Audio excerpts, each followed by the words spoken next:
Hello everyone, welcome to mister local channel. ఈరోజు మీ ముందుకు నేను ఒక కొత్త కరెంట్ అఫైర్స్ టాపిక్తో వచ్చాను. అదేంటంటే కేశవానంద భారతి కేసు. ఈ విషయం గురించి ఇప్పుడు ప్రజెంట్ న్యూస్లో ట్రెండ్ అవుతుంది. దీని గురించి ఎందుకు ట్రెండ్ అవుతుందంటే, రీసెంట్గా ఈ కేశవానంద భారతి అనే స్వామీజీ శివైక్యం చెందడం జరిగింది. ఆయన నిర్యాణం చెందడం జరిగింది. 2020 సెప్టెంబర్ 6న ఆదివారం ఆయన కేరళలో ఆయన యొక్క ఆశ్రమంలో శివైక్యం చెందారు. అసలు ఈ కేసుకిను సుప్రీంకోర్టు కానీ లేకపోతే భారత పార్లమెంట్ కానీ సంబంధం ఏంటో, అసలు ఈ కేసు ఎందుకు వచ్చింది, దీని ద్వారా ప్రపంచ స్థాయిలోనే మిగతా దేశాలు కూడా వాళ్ళ యొక్క కాన్స్టిట్యూషన్ని ప్రొటెక్ట్ చేసుకునే అవకాశాన్ని ఈ కేసు అనేది ఒక స్ఫూర్తిదాయకంగా నిలిచింది. దానికి సంబంధించిన విషయాలు తెలుసుకునే ప్రయత్నం చేద్దాం. ఈ కేశవానంద భారతి అనే వ్యక్తి, ఈ స్వామీజీ 1940లో జన్మించారు. ఆయన 2020 సెప్టెంబర్ 26 వరకు జీవించున్నారు. తర్వాత కొంతకాలంగా ఆయన అనారోగ్యంతో బాధపడుతూ రీసెంట్గా శివైక్యం చెందారు. ఈయన ఒక కేరళలో ఉన్న ఎడనీర్ మఠం అనే దానికి పీఠాధిపతిగా ఉన్నారు. ఆయన ప్రముఖ ఆధ్యాత్మిక వేత్త కూడా ఉన్నారు. అసలు ఈ ఎడనీర్ మఠాన్ని ఎవరు స్థాపించారంటే, జగద్గురు ఆది శంకరాచార్యులకి ఆ శిష్య పరంపర చాలా ఉంది. ఆ జగద్గురు ఆది శంకరాచార్యులకి 9 శిష్యులు ఉన్నారు. ప్రధానమైన శిష్యులు 9 ఉన్నారు. ఆయనలో మొదటి వ్యక్తి ఎవరంటే తోటకాచార్య. ఈ తోటకాచార్య గారు ఎడనీర్ మఠాన్ని కేరళలో సుమారుగా 1200 years ఎగో ఆయన స్టార్ట్ చేయడం జరిగింది. ఈ ఎడనీర్ మఠానికి పీఠాధిపతిగా కేశవానంద భారతి ఉన్నారు. ఈ నేపథ్యంలో అసలు ఈ కేశవానంద భారతి గారు న్యాయస్థానాల వైపు వెళ్ళటానికి ఎందుకు ఆయనకి అలాంటి పరిస్థితి వచ్చిందో తెలుసుకునే ప్రయత్నం చేద్దాం. ఈ సందర్భంగా చూస్తే 1947లో ఇండియాకి ఇండిపెండెన్స్ వచ్చిన తర్వాత ఫస్ట్ టైం 1952లో ఫస్ట్ జనరల్ ఎలక్షన్ జరుగుతాయి. 1952 ఫస్ట్ జనరల్ ఎలక్షను. సెంట్రల్ లెవెల్లో కాంగ్రెస్ గవర్నమెంట్, స్టేట్ లెవెల్లో కూడా కాంగ్రెస్ గవర్నమెంట్స్ ఫామ్ అయ్యాయి. తర్వాత 1957లో సెకండ్ జనరల్ ఎలక్షన్ జరుగుతాయి. ఆ సందర్భంలో కూడా సెంట్రల్ లెవెల్లో, స్టేట్ లెవెల్లో కాంగ్రెస్ గవర్నమెంట్స్ మాత్రం రూలింగ్లోకి వచ్చాయి. థర్డ్ జనరల్ ఎలక్షన్ 1962లో జరగడం జరుగుతుంది. ఆ టైంలో కూడా సెంట్రల్ లెవెల్లో, స్టేట్ లెవెల్లో కూడా అన్ని చోట్ల కాంగ్రెస్ వచ్చింది. ఫోర్త్ జనరల్ ఎలక్షన్ వచ్చేటప్పటికి సెంట్రల్ లెవెల్లో కాంగ్రెస్ గవర్నమెంట్ ఉంది, కానీ కొన్ని స్టేట్స్లో కాంగ్రెస్కి వ్యతిరేకంగా నాన్ కాంగ్రెస్ గవర్నమెంట్స్ ఫామ్ అయ్యాయి. ఈ టైంలో ఫోర్త్ జనరల్ ఎలక్షన్ టైంలో కేరళలో non Congress government, communist government form అయింది.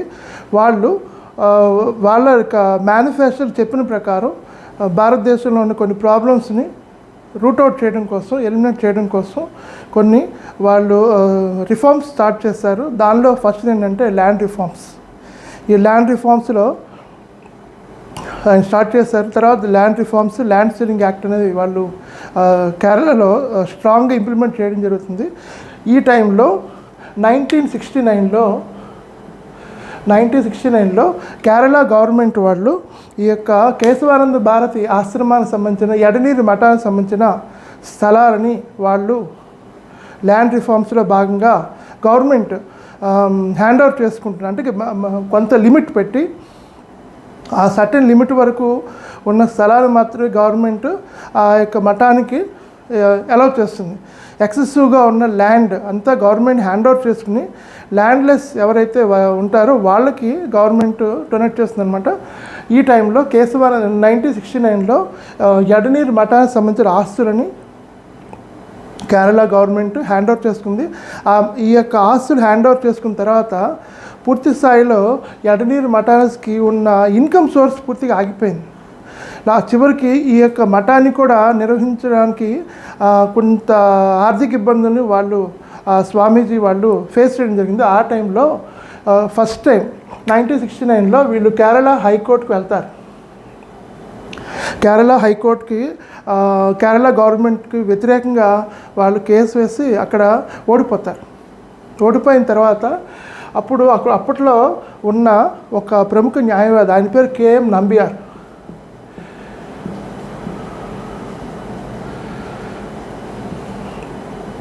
కేఎం నంబియార్ ఈయన ఎవరంటే ప్రజెంట్ అటార్నీ జనరల్ కేకే వేణుగోపాల్ ఉన్నారు. వీళ్ళ ఫాదర్. ఈ కేఎం నంబియార్ గారు ఈ కేశవానంద భారతి గారికి ఒక సలహా ఇస్తారు. మీరు హైకోర్టులో ఓడిపోయినా పర్లేదు, నెక్స్ట్ సుప్రీంకోర్టుకి మీ యొక్క కేసుని అపీల్ చేసుకోవచ్చు అని ఆయన సలహా ఇవ్వడం జరుగుతుంది. మరి సుప్రీంకోర్టుకి వెళ్ళి ఏంటి పూర్తి స్థాయిలో సెంట్రల్ గవర్నమెంట్తో ఫైట్ చేయడం అనేది, లేకపోతే లోకల్ స్టేట్ గవర్నమెంట్తో ఫైట్ చేయడం అసాధ్యం అవుతుంది. ఆ టైంలో ఒక ప్రముఖ న్యాయవాది ఉన్నారు, ఆయన పేరు ఏంటంటే నాని ఫాల్కీవాలా.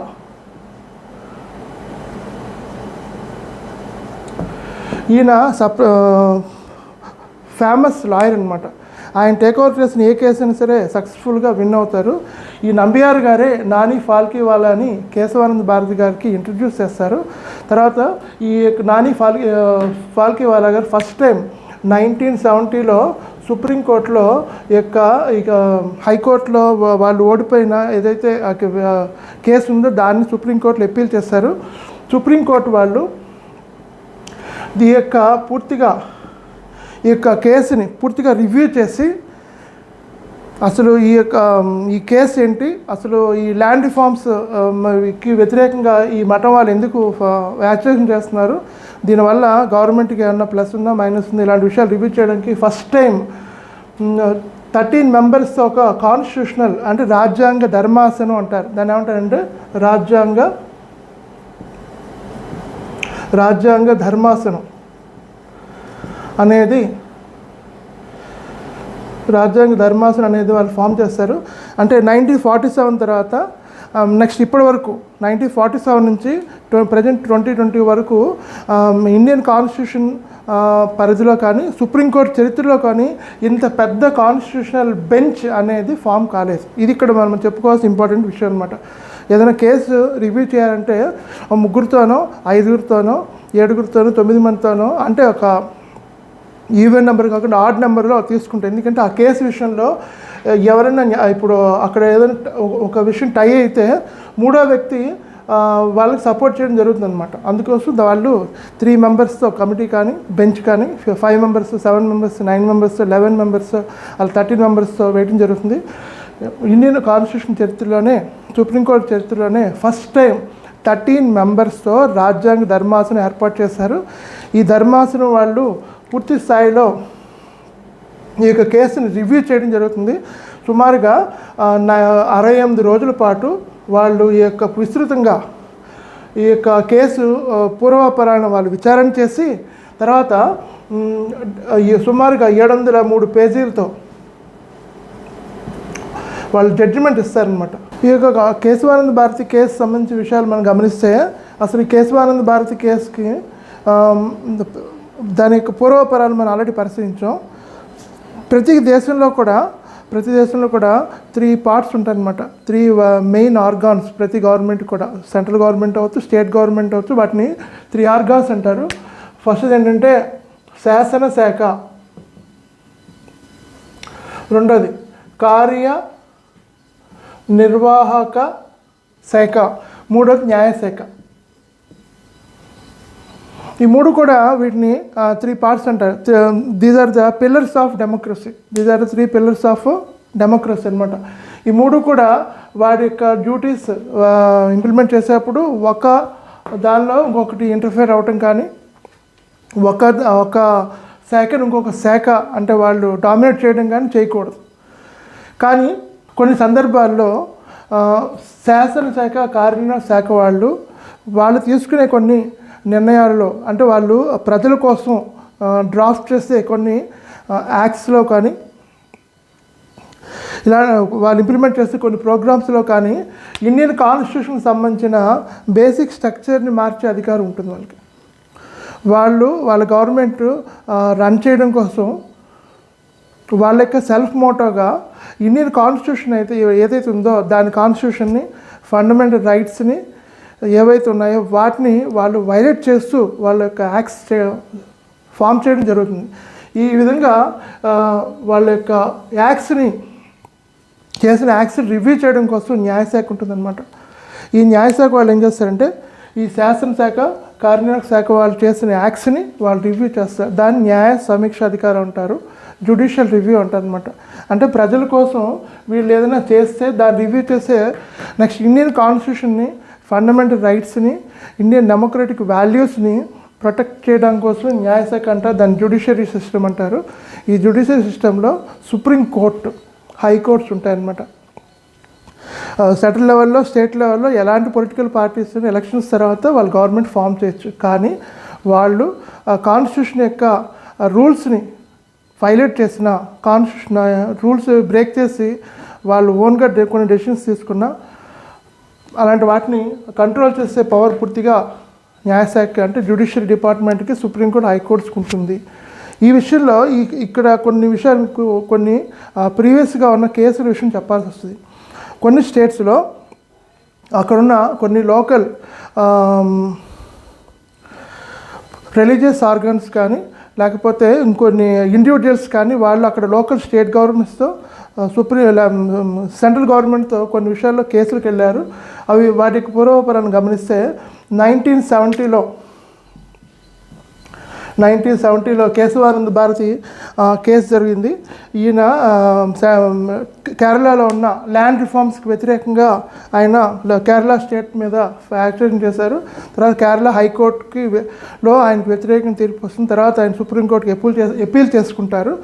దానికి ముందు ఆర్సి కూపర్ అనే వ్యక్తి కూడా నేషనలైజేషన్ ఆఫ్ బ్యాంక్స్ ఆ ఇష్యూ మీద సెంట్రల్ గవర్నమెంట్కి వ్యతిరేకంగా ఆయన ఫైట్ చేయడం జరుగుతుంది 1969లో.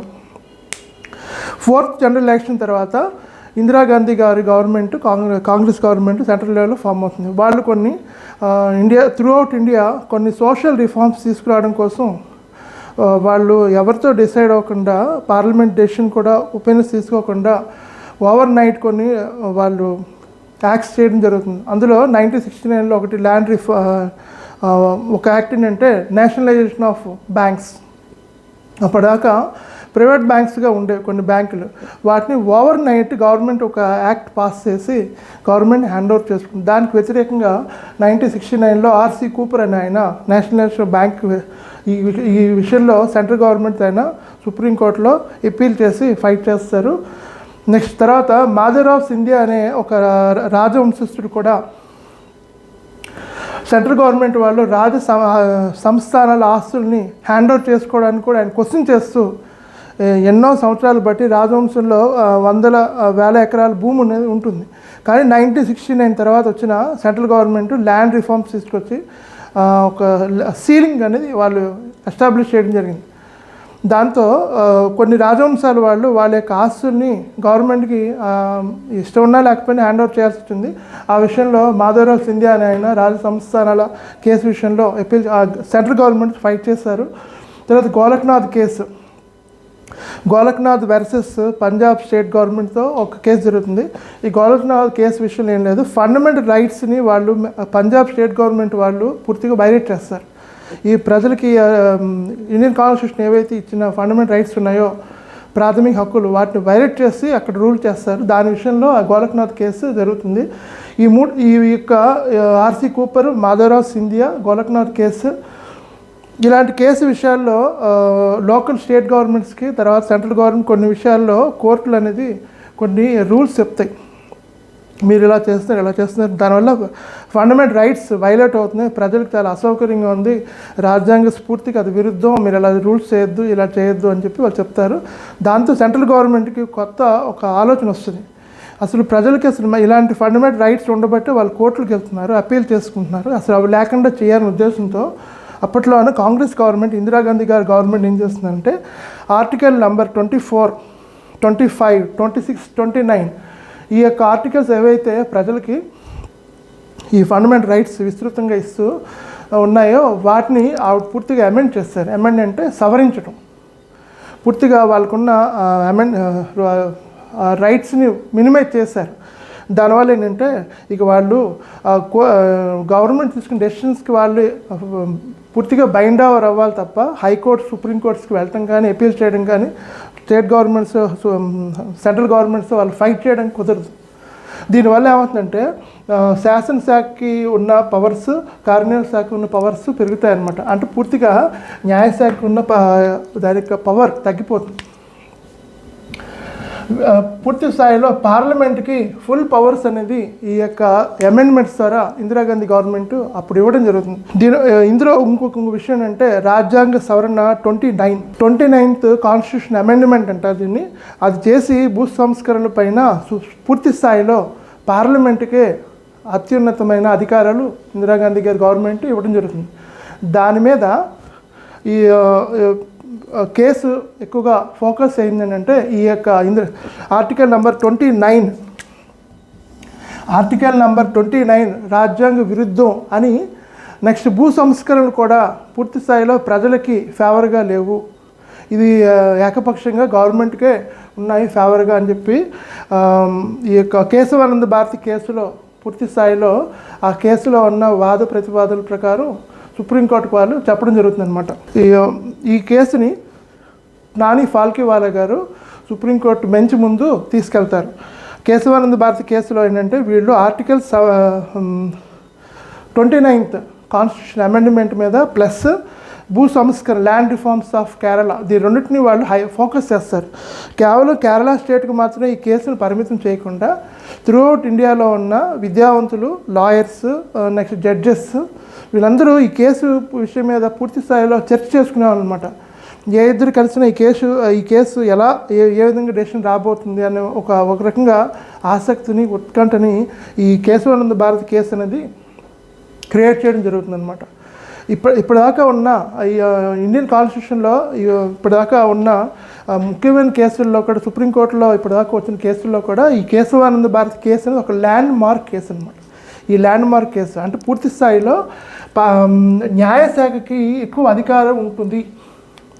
ప్రభుత్వానికి ఉన్న 3 ఆర్గాన్స్లో కూడా మూడు ఒకటే, కానీ ఈ మిగతా ఈ మొదటి రెండింటి మీద న్యాయశాఖ ఎక్కువ అధికారం ఉంటుందని ఈ కేసు ద్వారా వాళ్ళు సుప్రీంకోర్టులో అక్కడ ఉన్న 13 మెంబర్స్ న్యాయమూర్తులు అభిప్రాయం వ్యక్తం చేయడం జరుగుతుంది. ఈ కేసు ద్వారా వాళ్ళు ఏం చెప్తారంటే రాజ్యాంగ మౌలిక స్వరూపాన్ని ఏ గవర్నమెంట్ కూడా పార్లమెంట్ అయినా లేకపోతే లోకల్గా ఉన్న స్టేట్ లెవెల్ కాన్స్టిట్యూషనల్ బాడీస్ అయినా వాళ్ళు అసలు డిస్టర్బ్ చేయకూడదు. రాజ్యాంగ మౌలిక స్వరూపాన్ని డిస్టర్బ్ చేయకుండా ఫండమెంటల్ రైట్స్కి బ్రేక్ రాకుండా వాళ్ళు యాక్షన్ చేసుకోవాలని చెప్పడం జరుగుతుంది. ఈ టైంలో ఇందాక మీకు చెప్పడం జరిగింది 13 మంది రాజ్యాంగ ధర్మాసనం ఇప్పటిదాకా ఏర్పడలేదు. అదే ఫస్ట్ టైం స్వతంత్రం వచ్చిన తర్వాత 1973కి ముందు కానీ 1973 తర్వాత 2020 వరకు కానీ ఇంత పెద్ద స్థాయిలో కాన్స్టిట్యూషనల్ బెంచ్ ఏర్పడలేదు. ఈ కాన్స్టిట్యూషనల్ బెంచ్ 13 మెంబర్స్తో ఫామ్ అయింది. ఇటువైపు అంటే కేశవానంద భారతి కేసుకి సపోర్ట్ చేసిన వీళ్ళు ఇక్కడ బెంచ్లో ఉన్న మెంబర్స్. ఇటువైపు ఉన్న 6 మెంబర్స్ ఎవరంటే కేశవానంద భారతి కేసుకి అపోజ్ చేసి వీళ్ళు గవర్నమెంట్కి ఫేవర్ చేశారనమాట. ఇండైరెక్ట్గా కాంగ్రెస్ గవర్నమెంట్కి, ఇందిరాగాంధీ గవర్నమెంట్కి వాళ్ళు ఫేవర్ చేయడం జరుగుతుంది. ఈ విషయంలో కొన్ని విషయాలు ఇక్కడున్న జడ్జెస్ ఎవరు, వాళ్ళు ఎందుకు అలా డిఫర్ అయ్యారు, తర్వాత వాళ్ళు గవర్నమెంట్ ద్వారా ఏ విధంగా వివక్షకి గురి అయ్యారో, ఎలాంటి ఇన్సల్ట్స్ ఫేస్ చేశారో అని మనం ఒకసారి రివ్యూ చేద్దాం. అప్పట్లో కేశవానంద భారతి కేసు జరుగుతూ ఉన్నప్పుడు సుప్రీంకోర్టు చీఫ్ జస్టిస్గా SM సిక్రీ ఉన్నారు. తర్వాత ఈ కేసు ఎప్పుడైతే డెసిషన్ వచ్చిందో ఈ కేసు డెసిషన్ అనేది 24th ఏప్రిల్ 1973న ఈ కేశవానంద భారతి కేసు డెసిషన్ అనేది బయటికి రావడం జరుగుతుంది. సుమారుగా 703 పేజీలతో వాళ్ళు ఒక తీర్పుని ఇవ్వడం జరుగుతుంది. ఈ తీర్పు వచ్చిన మర్నాడే తన యొక్క చీఫ్ జస్టిస్ పదవికి ఆయన సిక్రీ గారు రాజీనామా చేస్తారు, ఎందుకంటే రాజకీయ ఒత్తిళ్ళు ఉంటాయి. నెక్స్ట్ తర్వాత ఈ ప్యానల్లో ఉన్న మిగతా వాళ్ళు ఎవరంటే justice Hegde, justice Mukherjee, justice Shelat, justice Grover, Jaganmohan Reddy, justice Khanna. మొదట్లో ఈ కేసు విషయంలో అయితే నెక్స్ట్ కేసుని అపోజ్ చేసిన అసమ్మతి తెలిపిన కొంతమంది న్యాయమూర్తులు ఉన్నారు. వాళ్ళు ఎవరంటే AN రే, తర్వాత justice Palekar, justice Mathew, justice Beg, justice Dwivedi, justice Chandrachud.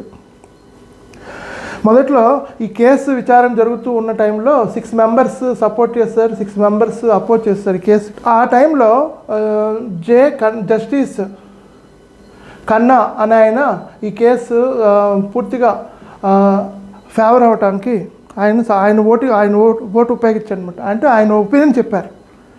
దాంతో ఈ కేశవానంద భారతికి ఒక రకంగా ఈ కేసు విషయంలో కేశవానంద భారతి ఓడిపోయినా అసలు రాజ్యాంగ మౌలిక స్వరూపం, ప్రజాస్వామ్య పరిరక్షణ, ఫండమెంటల్ రైట్స్ ఈరోజు కూడా ప్రజలకి మనకి అవైల్ అవ్వడానికి ఈ కేసు అనేది ఉపయోగపడింది. ఈ కేసు ఇందాక ఆల్రెడీ చెప్పుకున్నాం. ఈ కేసు జడ్జిమెంట్ వచ్చిన మర్నాడే జస్టిస్ ఎస్ఎం సిక్రీ గారు ఆయనకి చీఫ్ జస్టిస్ పదవికి రాజీనామా చేస్తారు. ఆయన తర్వాత next second, third, fourth seniority లిస్టులో ఉన్న గ్రోవర్ షలత్ జస్టిస్ హెగ్డేలను కాదని ఇందిరాగాంధీ గవర్నమెంట్ అప్పుడు ఏం చేస్తారంటే ఏఎన్ రే అనే చీఫ్ జస్టిస్గా ఆవిడ అపాయింట్ చేయడం జరుగుతుంది. అంటే ఈయన ఇండైరెక్ట్గా గవర్నమెంట్కి ఫేవర్గా, ఇందిరాగాంధీ గారికి ఫేవర్గా ఈ కేసు విషయంలో ఆయన ఆర్గ్యూ చేశారు. ఈ సందర్భంగా ఆయన వెంటనే సిక్రీ రీప్లేస్ చేయడానికి ఏఎన్ రే గారిని చీఫ్ జస్టిస్ ఆఫ్ ఇండియా ఆ టైంలో అపాయింట్ చేశారు. ఎప్పుడైతే ఈ సీనియర్స్ని కాదని, గ్రోవర్ గారిని, జస్టిస్ షెల్టన్ గారిని, హెగ్డే గారిని కాదని ఆయనకు వీళ్ళ ముగ్గురు కన్నా జూనియర్గా ఉన్న ఏఎన్ రేని వాళ్ళు అపాయింట్ చేశారో వాళ్ళు దానికి నిరసన వ్యక్తం చేస్తూ నైతికంగా రాజ్యాంగాన్ని కాపాడడం కోసం, ఫండమెంటల్ రైట్స్ని ప్రొటెక్ట్ చేయడం కోసం వాళ్ళు బైండ్ ఓవర్ అవుతూ వాళ్ళ యొక్క పదవులు కూడా దే సబ్మిటెడ్ దేర్ రిజిగ్నేషన్. ఈ విధంగా ఈ కేసు విన్ అవడానికి జస్టిస్ కన్నా గారు సపోర్ట్ చేశారు.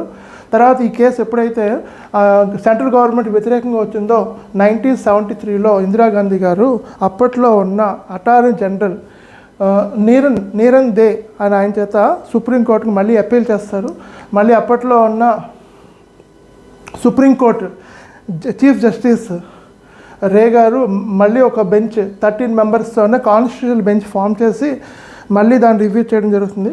ఈ విధంగా ఈ కేసు అనేది అనేక రకంగా మన ఇండియాలో పూర్తి స్థాయిలో శాసన వ్యవస్థలో, కార్యనిర్వాహక వ్యవస్థలో, న్యాయశాఖలో చాలా రిఫార్మ్స్ తీసుకురావడానికి ఇండియాలో ఈరోజు కూడా పొలిటికల్గా డెమోక్రటిక్ వాల్యూస్, ఫండమెంటల్ రైట్స్ ఇవన్నీ మనకి ఉండడానికి ఈ కేసు యొక్క పూర్తి రిపోర్ట్ని కొన్ని డెవలప్డ్ కంట్రీస్ వాళ్ళు కూడా తెప్పించుకుని వాళ్ళ కంట్రీలో కూడా ఈ యొక్క శాసనశాఖ, కార్యనిర్వాహక శాఖ, న్యాయశాఖని వాళ్ళు పూర్తిగా అక్కడున్న లూప్ హోల్స్ని సెటరైట్ చేసుకున్నారు. వాళ్ళ కంట్రీలో కూడా న్యాయశాఖకి ఎక్కువగా వాళ్ళు పవర్స్ ఇవ్వడం జరిగింది ఈ కేసు మూలంగా. ఇది అనేది ఈ కేసు ఒక ల్యాండ్ మార్క్ కేసు. ఈ తర్వాత ఈ కేసు జడ్జిమెంట్ వచ్చిన తర్వాత ఇండియాలో కొన్ని చాలా చేంజెస్ వచ్చాయి, డ్రాస్టికల్ చేంజెస్. వాటిని గురించి ప్రస్తావిస్తే ఈ కేసు వచ్చిన తర్వాత కొన్ని న్యూస్ పేపర్స్ వాళ్ళు, అప్పట్లో ఇంత మీడియా లేదు కనుక అప్పట్లో కొన్ని న్యూస్ పేపర్స్ ఉండేవి, వాళ్ళు ప్రజలకి విస్తృతంగా ఈ కేసు విషయం సంబంధించిన డీటెయిల్డ్గా కొన్ని గవర్నమెంట్కి ఫేవర్గా, కొన్ని గవర్నమెంట్కి అగైన్స్ట్గా రివ్యూస్ రాసి ప్రజలను ఎన్లైటన్ చేస్తాయి.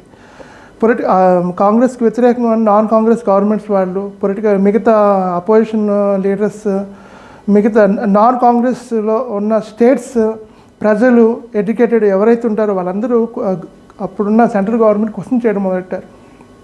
వాళ్ళు చేసిన ప్రతి ప్రోగ్రామ్ని కూడా యాక్షన్ రివ్యూ చేయాల్సిందని పంతం పెట్టడం మొదలెట్టారు. ఆ టైంలో కొన్ని రకాల రాజకీయ ఒత్తిళ్ళు ఎక్కువ అవడంతో 1975 నవంబర్ 12న చీఫ్ జస్టిస్గా ఉన్న ఏఎన్ రే గారు కూడా తన యొక్క పదవికి రాజీనామా చేశారు. తర్వాత ఏమవుతుందంటే 1975లో నుంచి 1977 మధ్యలో ఇందిరాగాంధీ గవర్నమెంట్ వాళ్ళు ఏం చేస్తారంటే ఇండియాలో ఉన్న ఒక రకంగా అన్సర్టనిటీ, ఎక్కడ చూసినా సెంట్రల్ గవర్నమెంట్ మీద, కాంగ్రెస్ మీద, ఇందిరాగాంధీ గారి మీద అసంతృప్తి పెరిగిపోయింది.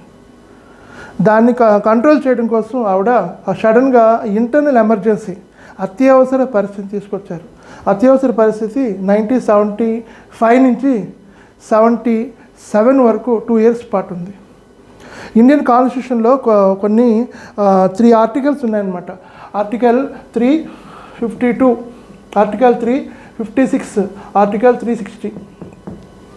According to Article 352, at the time of emergency, at the time of uncertainty, central government has the power to implement internal emergency. ఇండియాలో ఫస్ట్ టైం 1975 నుంచి 77 దాకా ఇంటర్నల్ ఎమర్జెన్సీ అనేది ఇంప్లిమెంట్ చేయడం జరిగింది. ఇంటర్నల్ ఎమర్జెన్సీ అనేది వాళ్ళ యొక్క రాజకీయ ప్రయోజనాల కోసం మాత్రమే, అంటే వాళ్ళ కాంగ్రెస్కి ఇందిరాగాంధీ గారికి అపోజిట్గా ఎవరైతే అపోజ్గా మాట్లాడుతున్నారో వాళ్ళని పూర్తిగా సప్రెస్ చేయడం కోసం, వాళ్ళ యొక్క ఫండమెంటల్ రైట్స్ని పూర్తిగా స్పాయిల్ చేయడం కోసం చాలా అపోజిషన్ పొలిటికల్ పార్టీ లీడర్స్ని వాళ్ళ మెంబర్స్ తీసుకెళ్ళి ఇంప్రిజన్ చేశారు. ఆ టైంలో న్యూస్ పేపర్స్ కూడా, మీడియా మీద కూడా పూర్తి స్థాయిలో కంట్రోల్ పెట్టారు. గవర్నమెంట్కి ఎవరు వ్యతిరేకంగా రాయకూడదు. ఆ పూర్తి స్థాయిలో మీడియాని సెన్సార్ చేశారనమాట. ఇన్ని రకాలుగా సప్రెస్ చేసేసి ఆవిడ పూర్తి స్థాయిలో ఇంటర్నల్ ఎమర్జెన్సీ వాడు ఇంప్లిమెంట్ చేయడం జరిగింది. తర్వాత ఆర్టికల్ 356 ఏంటంటే, ఇది ఏదైనా ఒక స్టేట్లో ఆ స్టేట్ గవర్నమెంట్ అడ్మినిస్ట్రేషన్ కాన్స్టిట్యూషనల్గా ఫెయిల్ అయితే అప్పుడు దాన్ని ప్రెసిడెంట్ రూల్ అంటారు, రాష్ట్రపతి పాలన అంటారు. ఓకేనా. ఇది మన ఇండియాలో చాలాసార్లు సెంట్రల్ గవర్నమెంట్ వాళ్ళు దాన్ని ఒక వెపన్గా ఉపయోగించి చాలా స్టేట్స్లో వాళ్ళకి వ్యతిరేకంగా ఉన్న గవర్నమెంట్స్ని ఉపయోగిస్తున్నారు. దీన్ని ఎక్కువగా ఉత్తరప్రదేశ్లో, జమ్మూ అండ్ కాశ్మీర్ లాంటి స్టేట్స్లో ఉపయోగించారు. మన ఇండియాలో ఇప్పటిదాకా ఆర్టికల్ 360 అనేది ఇది ఫైనాన్షియల్ ఎమర్జెన్సీ అనమాట, ఆర్థిక అత్యవసర పరిస్థితి. అంటే ఇది ఎప్పుడు మన ఇండియాలో ఇప్పటిదాకా దాన్ని ఇంప్లిమెంట్ చేయలేదు. ఎప్పుడైనా పూర్తి స్థాయిలో అవుట్ ఆఫ్ కంట్రోల్ అయితే, ద్రవ్యోల్బణం ఇలాంటి పరిస్థితులు వస్తే అప్పుడు ఆర్థిక పరిస్థితిని సెటరేట్ చేయడం కోసం ఉపయోగిస్తారు. ఫస్ట్ టైం 1975లో ఆర్టికల్ 352ని సెంట్రల్ గవర్నమెంట్ మిస్యూజ్ చేసింది. ఈ ఇంటర్నల్ ఎమర్జెన్సీని ఎప్పుడు ఉపయోగిస్తారంటే, ఎప్పుడైనా ఏదైనా నైబరింగ్ కంట్రీ వార్ అనౌన్స్ చేసినప్పుడు మన సెల్ఫ్ ప్రొటెక్షన్ కోసం మిగతా local states central government support చేయకుండా వాళ్ళు ఆర్గ్యూ చేస్తుంటారు వార్ టైంలో. అందుకని యునానిమస్గా ఒకే డెసిషన్ ఉండటం కోసం వాళ్ళు ఉపయోగిస్తారు. కానీ దాన్ని వాళ్ళు మిస్యూజ్ చేశారు. అంటే మిగతా స్టేట్స్లో ఉన్న వాయిస్, నాన్ కాంగ్రెస్ గవర్నమెంట్ యొక్క వాయిస్ని కంట్రోల్ చేయడం కోసమే దాన్ని మిస్యూజ్ చేశారు. దాని రిజల్ట్ వాళ్ళ తర్వాత చూసుకున్నారు. 1977లో జరిగిన 6th లోక్సభ జనరల్ ఎలక్షన్లో కాంగ్రెస్ పార్టీ ఘోరంగా పరాజయం పొందింది. ప్రజలందరూ అప్పుడు ఏం చేస్తారంటే, 1977లో నాన్ కాంగ్రెస్గా ఉన్న కొన్ని పార్టీస్ వాళ్ళు గ్రూప్ అయ్యారు. దాన్ని కోయలేషన్ అంటారు అనమాట.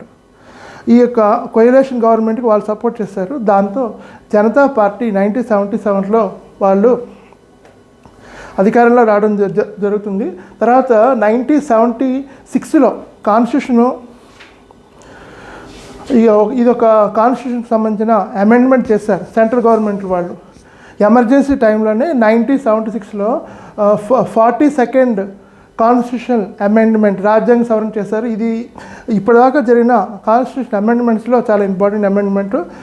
ఈ టైంలో కూడా శాసనశాఖకి, కార్యనిర్వాహక శాఖకి, న్యాయశాఖకి ఉన్న పవర్స్ని సెంట్రల్ గవర్నమెంట్ వాళ్ళు పూర్తి స్థాయిలో మార్చేశారు. అన్నిటికన్నా కార్యనిర్వాహక శాఖకి పవర్స్ ఎక్కువగా ఇచ్చారు. న్యాయశాఖకి, అంటే సుప్రీంకోర్టు, హైకోర్ట్స్కి ఉన్న పవర్స్ పూర్తిగా కట్ చేశారు. దాంతో మళ్ళీ కొన్ని పరిణామాలు జరుగుతాయి. తర్వాత 1977 జనరల్ ఎలక్షన్లో నాన్ కాంగ్రెస్ గవర్నమెంట్ సెంట్రల్లో ఫామ్ అవుతుంది, జనతా పార్టీ గవర్నమెంట్. తర్వాత జనతా పార్టీ గవర్నమెంట్లో వచ్చిన వ్యక్తులు ఏం చేస్తారంటే, ఆ టైంలో మొరార్జీ దేశాయ్ మన ఇండియాకి ప్రైమ్ మినిస్టర్గా ఉన్నారు. వాళ్ళు మళ్ళీ 1978లో మళ్ళీ ఇంకోసారి కాన్స్టిట్యూషన్కి అమెండ్మెంట్ చేస్తారనమాట. ఆ అమెండ్మెంట్ నెంబర్ 43, 44 ఈ రెండు ఇంపార్టెంట్. ఈ రెండు ఇయర్స్ కూడా ఇంపార్టెంట్. ఈ రెండు amendments important. 42nd amendment, 44th amendment important. ఈ 44th అమెండ్మెంట్ ప్రకారం న్యాయశాఖ ఏవైతే ఇంతకుముందు 42nd అమెండ్మెంట్లో దానికి ఉన్న పవర్స్ మినిమైజ్ చేశారో ఆ పవర్స్ అన్ని కూడా రీస్టోర్ చేయడం జరుగుతుంది. దాంతో మళ్ళీ సుప్రీంకోర్టు, హైకోర్టు అనేవి శాసనశాఖ, నెక్స్ట్ కార్యనిర్వాహక శాఖ చేసే యాక్ట్స్ మీద వాళ్ళు రివ్యూ చేసే పవర్ ఇంకా వాళ్ళకి వచ్చే అవకాశం ఉందన్నమాట. ఎన్ని రకాల పరిణామాలు జరిగిన తర్వాత అంటే నార్మల్గా అయితే కాన్స్టిట్యూషన్ అమెండ్మెంట్ ఎప్పుడు చేస్తారంటే అప్పుడు మారుతున్న పరిస్థితులకు అనుగుణంగా అప్పట్లో ప్రీవియస్గా చేసిన చట్టాలని మార్చడం కోసం చేస్తారు. కానీ 1947 తర్వాత 1977 మధ్యలోని కాంగ్రెస్ గవర్నమెంట్ వాళ్ళు 30 సంవత్సరాల్లో పూర్తి స్థాయిలో వాళ్ళకి ఎప్పుడు పడితే అప్పుడు వాళ్ళ యొక్క స్వప్రయోజనాల కోసం అంటే నాన్ కాంగ్రెస్ వారిని కంట్రోల్ చేయడం కోసం అమెండ్మెంట్స్ చేసుకుంటూ వెళ్ళిపోయారు. ఈ కేశవానంద భారతి కేసులో అక్కడున్న సుప్రీంకోర్టు ధర్మాసనం ఏం చెప్పిందంటే మీరు ఎన్నిసార్లు అమెండ్మెంట్ చేసుకోవచ్చు కానీ రాజ్యాంగ మౌలిక స్వరూపాన్ని మాత్రం టచ్ చేయొద్దు అని వాళ్ళ అభిప్రాయం వ్యక్తం చేయడం జరుగుతుంది. ఈ ప్రజెంటు ఈ కేశవానంద భారతి గారు శివైక్యం చెందడం వల్ల ఈ యొక్క కేసు పూర్వపరాలు మళ్ళీ ప్రజల్లో చర్చలోకి వచ్చాయి. నెక్స్ట్ సుప్రీంకోర్టు కానీ హైకోర్టు కానీ రాజ్యాంగం సంబంధించిన ఏదైనా కేసు డెసిషన్ ఇచ్చేటప్పుడు కంపల్సరీ వాళ్ళు ఈ యొక్క కేశవానంద భారతి కేసుని వాళ్ళు ఒకసారి ఓపెన్ చేసి అక్కడ అప్పుడున్న జడ్జిమెంట్ని వాళ్ళు మళ్ళీ ఒకసారి రివ్యూ చేసి వాళ్ళ ముందుకు వచ్చిన సమస్య రాజ్యాంగ పరిధికి లోబడి ఉందా లేకపోతే అది అవుట్ ఆఫ్ ఉందా అనేది వాళ్ళు ఒకసారి చూస్తున్నారు అనమాట. ఓకే, ఈ వీడియో మీకు నచ్చితే లైక్ చేయండి, షేర్ చేయండి, ఈ ఛానల్ సబ్స్క్రైబ్ చేయండి, బెల్ ఐకాన్ టచ్ చేస్తే మీకు లేటెస్ట్ అప్డేట్స్ అన్నీ వస్తాయి. Thank you viewers.